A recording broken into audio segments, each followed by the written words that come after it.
OG university నుండి OG 2 start అయిందో కాలేదో అప్పుడే కొన్ని కుక్కలు మొరగటం అయితే స్టార్ట్ చేశాయనమాట. ఓజీ 2 స్క్రిప్ట్ ఫైనల్ అయినట్టుగా సుజీత్ అండ్ పవన్ కళ్యాణ్ గారు ఇద్దరు కలిసి ఒక మేకింగ్ వీడియో అయితే రిలీజ్ చేశారు. అయితే ఈ వీడియో వచ్చేసి మన పవన్ కళ్యాణ్ గారి సొంత బ్యానర్ అయిన పవన్ కళ్యాణ్ క్రియేటివ్ వర్క్స్ ఆ బ్యానర్పై రిలీజ్ చేయడంతో అక్కడ కొంతమందికి అయితే కడుపు మంట స్టార్ట్ అయిందనమాట.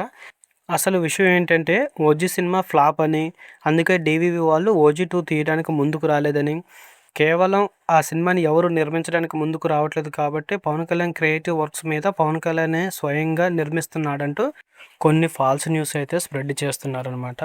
వాస్తవానికి ఓజీ సినిమా చాలా చోట్ల బ్రేక్ ఈవెన్ అయితే కంప్లీట్ చేసుకుంది.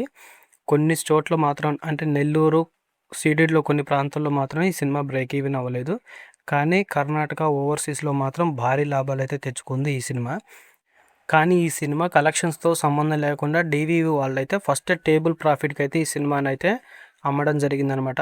ఇక్కడ డీవీవీ వాళ్ళకి ఎక్కడా నష్టం అయితే రాలేదు. కానీ ఓజీ సినిమా రిలీజ్‌కి ముందు ఇంత భారీ స్థాయిలో హిట్ అవుతుందని వాళ్ళైతే ఎక్స్‌పెక్ట్ చేయలేదనమాట. అందువల్ల జపాన్‌లో సుజిత్ గారు కొన్ని షాట్స్ తీద్దాం అనుకున్నప్పుడు డీవీ వాళ్ళతో పాటు పవన్ కళ్యాణ్ గారు కూడా టైం కేటాయించలేకపోయారనమాట. అంత దూరం వద్దు సుజిత్, ఇక్కడే ఉంటే ప్లాన్ చేయని చెప్పాడనమాట పవన్ కళ్యాణ్. కానీ సుజిత్ పట్టుబట్టి జపాన్ వెళ్ళాల్సిందే అనడంతో డీవీవీ వాళ్ళు దాని ఖర్చు అయితే భరించలేమని చెప్పారనమాట. సో దీంతో సుజిత్ గారు తన సొంత కారుని అమ్మి వచ్చిన డబ్బులతో జపాన్ వెళ్ళి అక్కడ కొన్ని సీన్స్ అయితే తీసుకోవడం జరిగిందనమాట. అవి సినిమా ఓజీ 2కి కీలకం అనమాట. సో ఓజీ 2కి లీడ్ ఇవ్వాలంటే ఆ షార్ట్స్ కంపల్సరీ అని సుజిత్ గారే స్వయంగా వెళ్ళి అక్కడ హీరో లేకుండా కూడా కొన్ని షార్ట్స్ తీసుకొని రావడం జరిగింది. అప్పుడు డీవీ వారికి అండ్ సుజిత్ గారికి అయితే కొంత క్లాష్ రావడం జరిగిందనమాట. ఈ క్లాషెస్ వల్లనే సుజిత్ అండ్ నాని చేయబోయే బ్లడీ రోమియో సినిమాకి కూడా ముందు డీవీవీ వాళ్ళే నిర్మిస్తానన్నారు.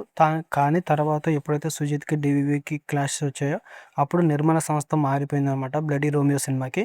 బట్ ఆ సినిమా ఇంకా అయితే స్టార్ట్ అవ్వలేదు. ఎందుకంటే నాని గారు ప్యారడైజ్ సినిమాలో బిజీగా ఉండటం వల్ల ఆ సినిమా ఇంకా స్టార్ట్ అవ్వలేదు. కాకపోతే ఓజీ 2కి సంబంధించిన స్క్రిప్ట్ అయితే ఫైనల్ అయినట్టుగా పవన్ కళ్యాణ్ గారు అండ్ సుజిత్ గారు ఇద్దరు అనౌన్స్మెంట్ అయితే చేశారు. అలాగే తమన్ కూడా బీజీఎం అందిస్తానికి రెడీగా ఉన్నాడు. సో దీంతో పవన్ కళ్యాణ్ గారు ఎలాగో ఖాళీగా ఉన్నారు, నేను చేస్తా మైసెల్ఫ్ రెడీ అన్నారు కాబట్టి ఖచ్చితంగా నాని గారి సినిమా కంటే ముందుగా అంటే పవన్ కళ్యాణ్ గారి సినిమా ఓజీ 2 స్టార్ట్ అయ్యే అవకాశం ఉందన్నమాట. మేబీ దీని గురించిన అఫీషియల్ అనౌన్స్మెంట్ షూటింగ్ స్టార్ట్ అయ్యేది సెప్టెంబర్లో జరగవచ్చు. ఎందుకంటే పవన్ కళ్యాణ్ బర్త్డే సందర్భంగా ఈ సినిమానైతే మొదలుపెట్టే అవకాశం అయితే ఉంది.